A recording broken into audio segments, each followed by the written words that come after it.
श्री शिवाय नमस्तुभ्यम दोस्तों, मेरे चैनल ओम रूही व्लॉग में मैं रूही मिश्रा अपने चैनल में आप सभी का स्वागत करती हूँ। आज मैं आप सभी को शेयर करने वाली हूँ शाम की पूजा और शाम की पूजा हमें कैसे करना चाहिए और हमें अपने मुख्य द्वार पे दिया क्यों जलाना चाहिए और मैं स्वयं कैसे करती हूँ ये भी आपको शेयर कर रही हूँ। वीडियो को लाइक और कमेंट में हर हर महादेव का नारा ज़रूर लगाइएगा। भगवान का नाम लेते हैं तो हमारा जीवन सार्थक होता है। वीडियो को लाइक करते हैं तो हमारा उत्साह बढ़ता है कि आपके लिए अच्छी अच्छी जानकारी लेकर के आने की। मैं किस प्रकार से शाम की पूजा कर रही हूँ ये भी मैं अपना व्लॉग आपको शेयर कर रही हूँ। हम सभी सुबह की पूजा करते हैं, स्नान करते हैं, ध्यान करते हैं और सुबह की पूजा करते हैं।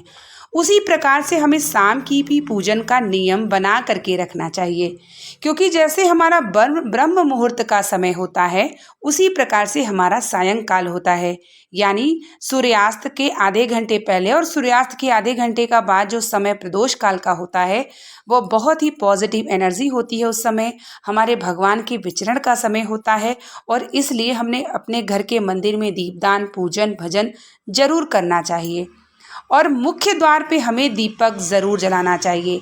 आपको प्रतिदिन नियम लेना चाहिए, सूर्यास्त जब होने लगे तो अपने मुख्य द्वार पर दीपक जलाएं और दीपक जलाते समय प्रार्थना जरूर करें, यानी भगवान शिव का या आपके जो भी इष्ट हैं उनका ध्यान करिए और उनसे विनती करिए कि ये शाम का दीपक मैं आपके इंतज़ार में जला रहा हूँ या जला रही हूँ।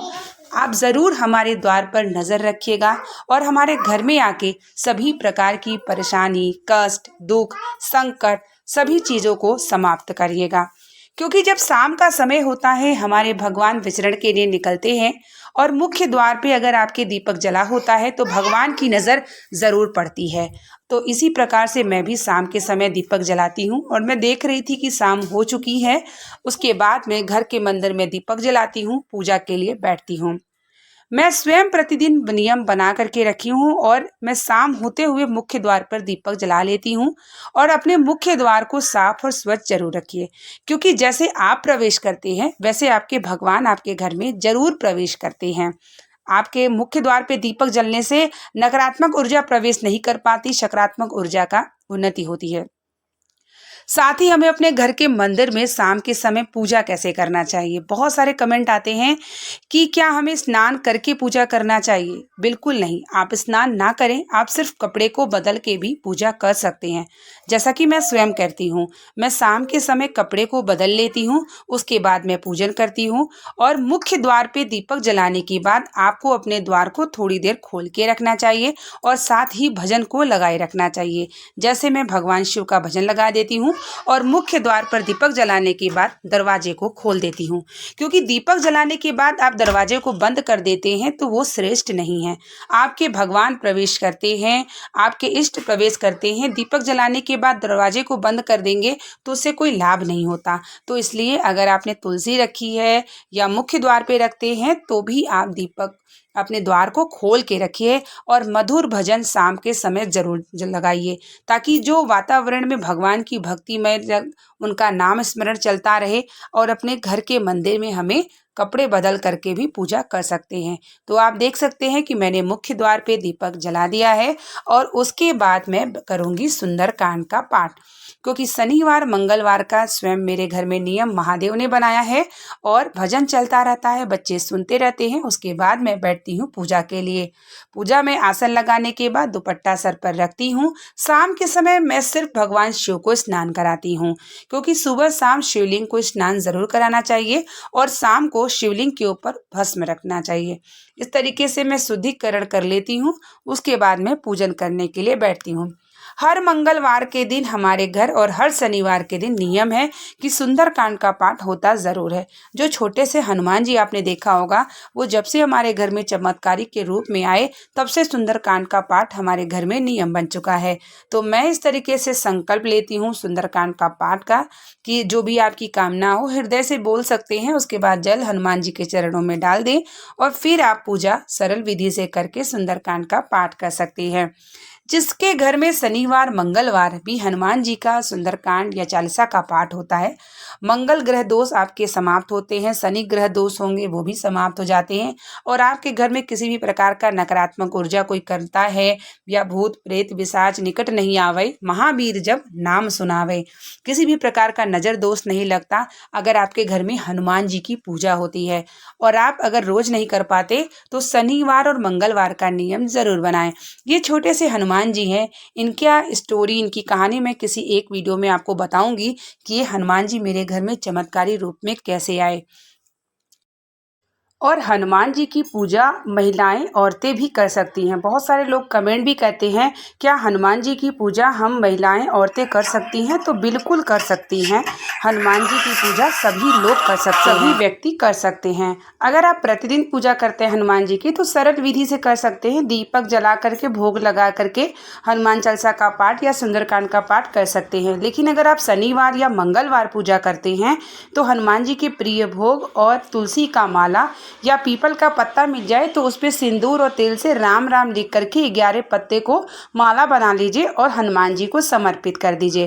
क्योंकि जो पीपल का वृक्ष होता है वह स्वयं नारायण का निवास होता है और पीपल के हर एक जड़, हर एक पत्ते में नारायण का निवास होता है। और ऐसे में राम राम लिख के आप हनुमान जी को समर्पित करते हैं तो कैसी भी इच्छाएं होती हैं, आपकी कामना होती है, हनुमान जी पूर्ण कर देते हैं। तो हर शनिवार मंगलवार के दिन शाम की पूजा में मेरी सुंदरकांड का पाठ भी होता है और मैं पुस्तक को हाथ में लेकर के नहीं, इस पर रख करके तभी पढ़ती हूँ। हाथ में लेकर के पुस्तक को नहीं पढ़ा जाता है।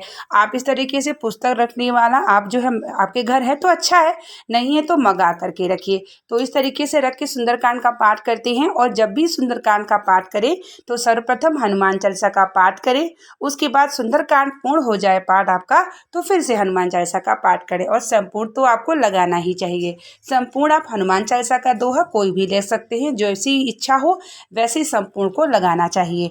तो मेरी इस तरीके से शनि मंगलवार के दिन शाम के समय सुंदरकांड का पाठ होता है। और हम अगर कहें कि सुंदरकांड का पाठ हनुमान जी की पूजा सायंकाल में करें तो ज़्यादा श्रेष्ठ होता है। वैसे तो आपको जब समय मिले तब कर सकते हैं। ये मेरे लड्डू गोपाल का छोटा सा कॉर्नर तैयार करके मैं रखी हूँ, जिसे मैं लड्डू गोपाल को कभी कभी वहाँ बैठाती हूँ और कभी कभी उनको वहाँ पर मैं सुलाती भी हूँ। तो अब पूजा के बाद मेरी आरती होगी और आरती की लौ हमें पूरे घर में दिखाना चाहिए। आरती का जो धुआं होता है, कपूर का जो धुआं होता है और गुग्गुर और लोहबान का होता है, ये हमारे घर से नकारात्मक ऊर्जा को बाहर ले जाता है। तो इसलिए कपूर की आरती जब आप दिखाते हैं भगवान को, घंटी बजाते हैं, उसके बाद आप आरती को नीचे ना रखें, पूरे घर में ले जा करके उसकी लौ को दिखाएं। अगर आप रोज नहीं कर सकते तो शनिवार और मंगलवार के दिन ज़रूर किया करिए।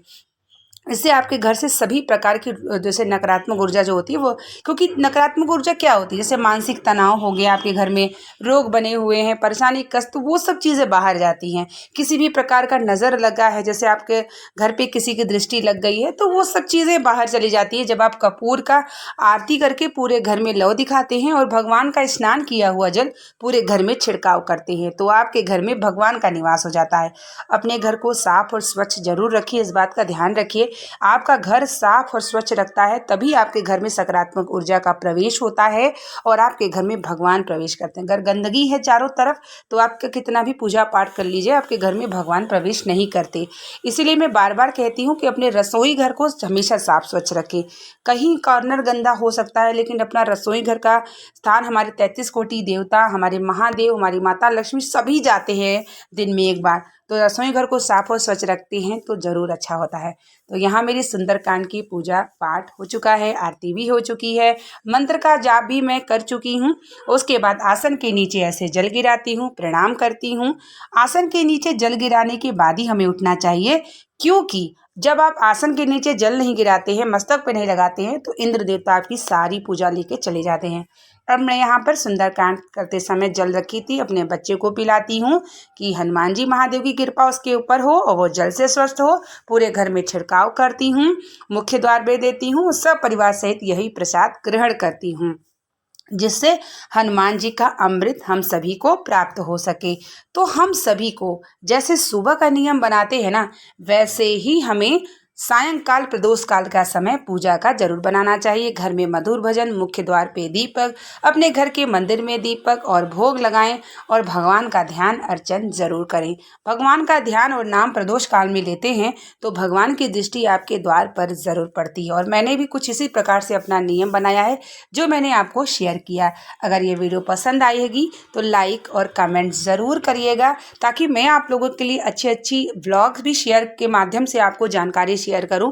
अगर आपको पसंद आएगी, वैसे तो मैं आपको हर प्रकार की जानकारी आपको अपने व्लॉग और वीडियो के माध्यम से शेयर करती रहूंगी, ताकि छोटी छोटी जानकारी प्राप्त करके हम अपने जीवन को सार्थक करें। मिलते हैं नेक्स्ट वीडियो के साथ, तब तक के लिए आप लोगों को श्री शिवाय नमस्तुभ्यम। हर हर महादेव। जय श्री राम, जय श्री राम, जय श्री राम।